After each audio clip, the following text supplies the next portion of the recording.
A memorable review of the book Birdsong saw the chap who penned it tell readers that as soon as he completed Sebastian Faulks' epic offering he turned to the front to start again. Some things have that effect. Wales v South Africa in Washington, D.C. on Saturday evening was not one of them. Maybe a few masochists would have rewound to the beginning as soon as the final whistle sounded and watched the entire game all over again. But most people would have cleared off to bed pretty sharpish, so gruesome had been the quality. Mark Orders assesses what Warren Gatland would have learned from the whole exercise. Wales head coach Warren Gatland has much to ponder. Wales do not have depth at tight head prop. They have two perfectly decent test performers in Samson Lee and Tomas Francis, but beyond those there doesn't appear anyone who can step up to the plate with authority. Leon Brown had a tough time against Georgia last autumn, and Dylan Lewis is another youngster who's a work in progress. Maybe in time he will thrive in Test rugby. He certainly displayed huge potential at under-20s level. But the 22-year-old is still developing and in an ideal world wouldn't be stepping up to full international level for a couple of years at least. Rare, after all, is the tight head prop who is cherry ripe for the Test game after a mere 8 starts in senior rugby. Lewis at least has time on his side. But you wonder what it will take for the penny to drop that Bridgery Jones is having problems as an international. No. 3. The Ospreys have been using him as a loose head in recent times with fairly encouraging results. Jones has scrummaged well enough and made a significant mark around the field with his carrying and tackling. But on the other side he seems to endure set-piece traumas in pretty much every game, and it simply doesn't seem fair on the former Scarlet to expose him to such ordeals. He was up against the strong scrummaging Stephen Kitchoff this time and it went as expected. He admirably always does his best. But Wales must know where his strengths are. Their problem is there are few alternatives. Somehow, that needs to be put right.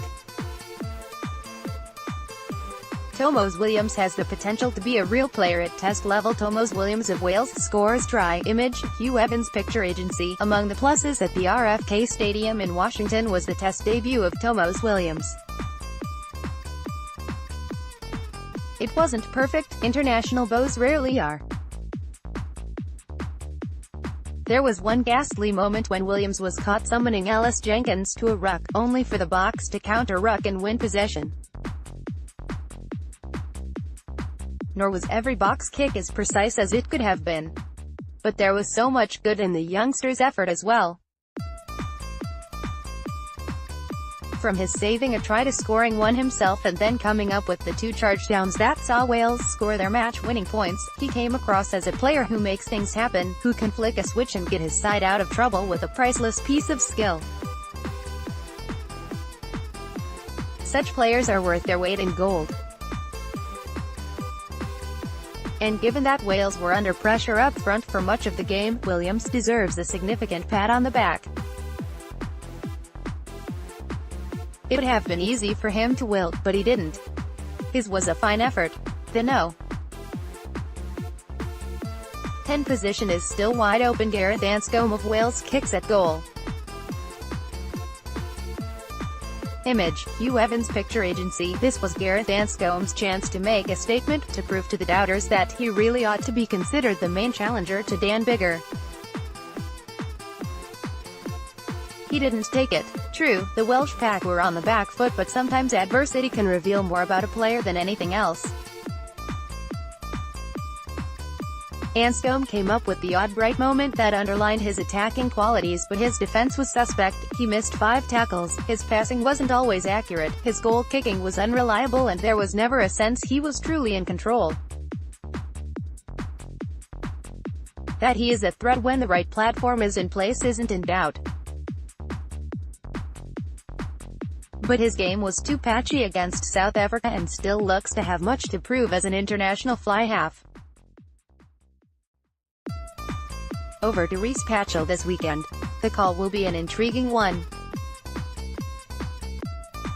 Ellis Jenkins stood tall when Wales needed him to. Ellis Jenkins, Tomos Williams and Gareth Anscombe of Wales celebrate win. Image, Hugh Evans Picture Agency. He specialises in turnovers and it isn't often that a match passes without him claiming at least 2 or 3.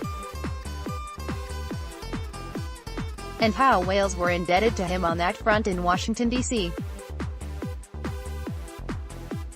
The Cardiff Blue effected one at the end of the first half and another towards the close of the second, which wrecked a promising attacking platform for South Africa. Had Jenkins not delivered there, there's every chance the Springboks may have claimed points to win the game.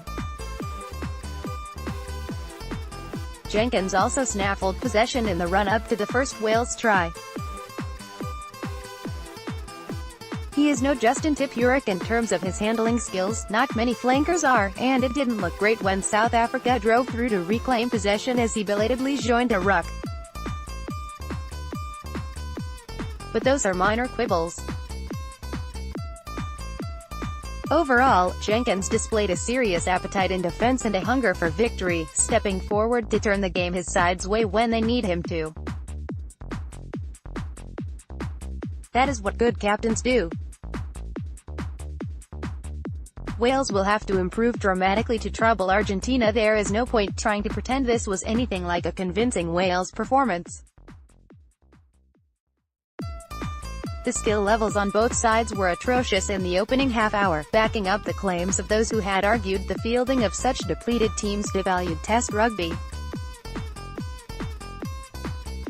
During that initial period, it was a test only for those who were watching in the stadium and for those trying to follow the action via the multiple close-ups on Channel 4's coverage.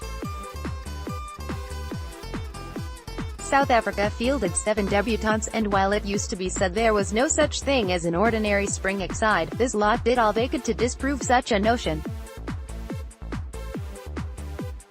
Argentina will be a significant step up, drawn as they will be largely from the Jaguares side who have been performing so well in Super Rugby.